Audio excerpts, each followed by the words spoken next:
have to feel bad about, say, like stuff not working out. But like the second thing I wanted to get to, because this was like extra important, that first meeting with Kay, because Kay was a mentor for Sangeeta, and um I'm not sure how like much you interact with like Kay now, but like she's definitely been like a huge mentor in my career. Mhm. One of the things that struck me most about Kay, where I'm like, I need to pay attention to this woman in my career, is that authenticity. Yep. Where like my whole life, I think I can't pinpoint what exactly led to this, but it's just not whether it was a combination of like upbringing, expectations, school system, my own personality, etc. I always, and I think there is something to do with the way that we kind of put pressure on kids, where it's like if you're not perfect and get all A's and get into the top Ivies, like there's just this feel of like failing, and if you mess up like one spot, it all comes crumbling down. But like basically, like early in 20s, I had this perspective of I have to become someone, and that to be professional and successful, you have to like be taken seriously and be a business person. Mhm. And I think part of it was the ecosystem I was exposed to in college, which is investment banking, management consulting, high finance, because in a lot of ways, it's like, yeah, you show up to work and there's a level of like your suit and tie professional that is especially strict for those areas. Mhm. At least with tech and me, particularly, like one of the things I've learned from Kay is the power of authenticity, where it's like, I'm not good at putting like fronts up or feeling like I have to kind of worry about the version of Zach I am. And Mhm. like doing those kind of things really exhaust me. So it's like kind of like one of the things about like me switching into tech was like I need to pursue like I switched away from the mindset of I need to get a job and just find a way to provide for myself and take care of myself to like I moved up the Maslow's hierarchy of needs of like, okay, I have my job, I have an income, I have a little bit of experience I can point to. What would I find personally fulfilling? Because the more I've moved closer to that authenticity, the more I've like unlocked this energy and seeing how Kay's not afraid of her energy. Here's someone who goes like, look, it's like I will do my job awesome, but I'm not afraid to take like the raw personal human that's going to rub people the wrong way sometimes Right. and like worry too much about offending someone. Like I'm going to be Kay Malcolm with all of the good and the bad, the like the ups and the downs, the like I am who I am. I don't need to explain myself to you kind of thing. Mhm. Like that just like struck me as like, whoa. And it was Yep. like that kind of energy that I'm like, I want to learn from this and Yep. be able to become the most authentic version of myself. Cause like I kind of got the inkling when I heard from that. I'm like, what what has it been up until this point where there's just been this kind of general malaise and feeling a bit like detached from your career? And I Mhm. think it was like it did have to do with this thing of like I can't be Zach, I have to be this thing. So it's like, well, the thing I have to be for work, I'll give it the energy it needs. But because I can't be myself, my work, it's like you're kind of like holding yourself back. But like just kind of as we see now, Jeff has been super supportive for me being my authentic self. Kay obviously has.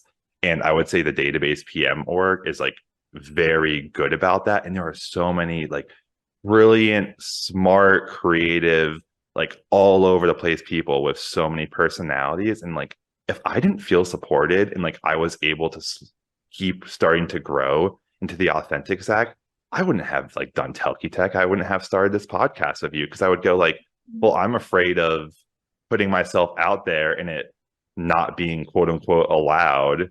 So it's like there's something to Kay I saw there where I'm starting to see it flourish in my own life now where it's like that kind of authentic self, that's not something to be afraid of. It's like that's the source of like your fire and energy. It's like especially if you're going to do something creative in your work, it's kind of impossible to do that without tapping into that like creative personal energy. Yep. No, I literally like 100% agree with all of that. And I Mhm. think that I'm t like for me, that talk like was kind of like saying something like, like for example, like I feel like when I'm not able to be myself, I feel uncomfortable. You know, like Yeah. I barely talk. Like I'm a very quiet person. Like if you see me not talking, that's like me saying I'm not comfortable. We're both the same way in that, where it's like Yeah. we will both shut down if it could even be an environment where we could be okay being our authentic self. But it's like if we have any kind of like our threat detection system goes off of us being authentic here, could get us in trouble, we'll just shut down because it's like it's not worth the risk kind of thing. And I think that's something like a lot of people can relate to. Yeah, and like not only that, but like it's I mean, you said it could have been like the way, you know, like what you were around before you came into Oracle or like heard that talk. For me, it's the same way. Like, you know, no one tells you you can be your authentic self, you know. People Yeah. tell you like, oh, you need to dress this way. Like, for example, if you were to tell me that I would be sitting in my couch right now talking to you, you know, in a let's say work environment, even though this is not, you know, with this shirt, you know, like I would have been like, that's impossible. Like this is work. You know what I mean? Like for me, Yeah. talking to you would have been like work, you know? But then now someone comes, you know, with like a bigger position than yours, you know, and tells you, hey, be your authentic self. Like it's okay, you know, like you should be this way, you know, because like why not, you know? That's like something that was like, wow, you know, like I'm doing something wrong, you know? Yeah. And here's the thing, this is the kicker behind of all of it. It's like it may seem like there's these like malicious forces out there being like, oh, don't be your authentic self.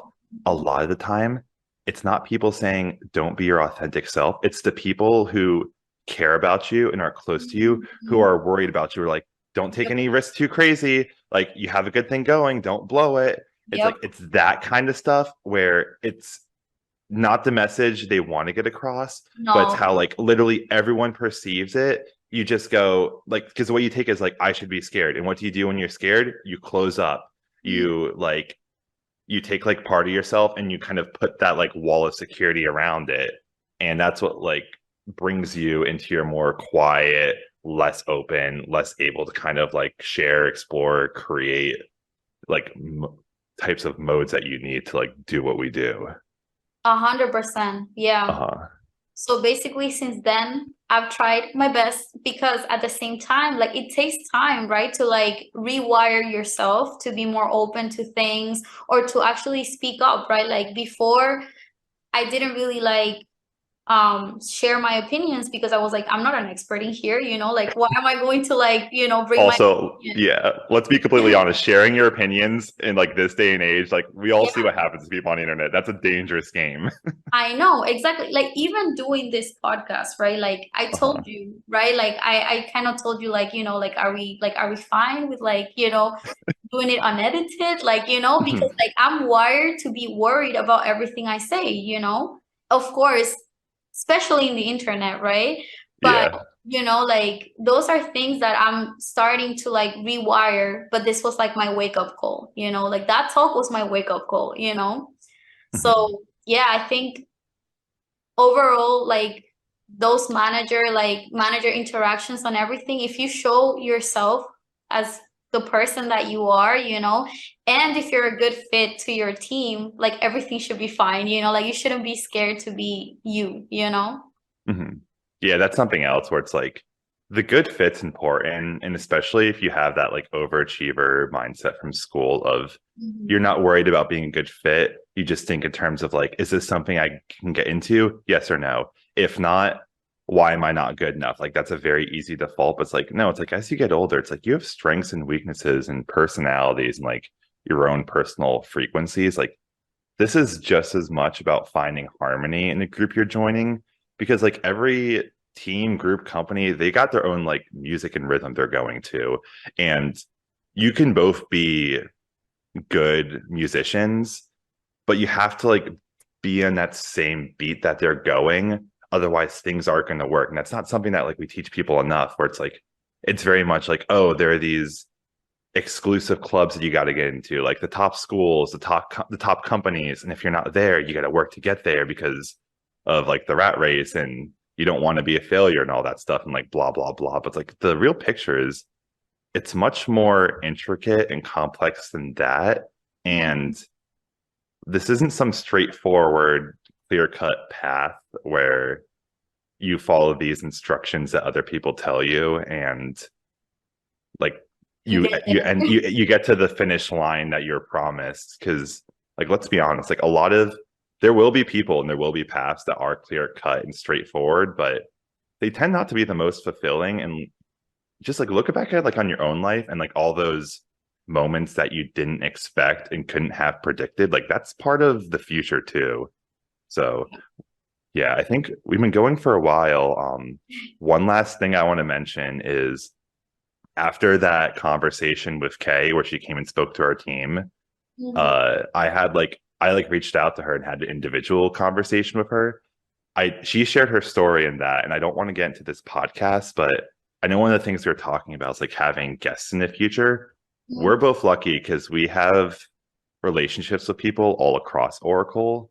So Mhm. like I think it'd be like not only just good to get like guests in like Jeff and Kay and like potentially your manager and stuff, but also people from like other orgs and groups. But Kay is definitely one of the people I would like to get on the show and especially kind of tell her story, like her big DBA one from the beginning of her Yeah. career, if she's like interested in it, because that's like a very powerful story. But yeah, Yeah.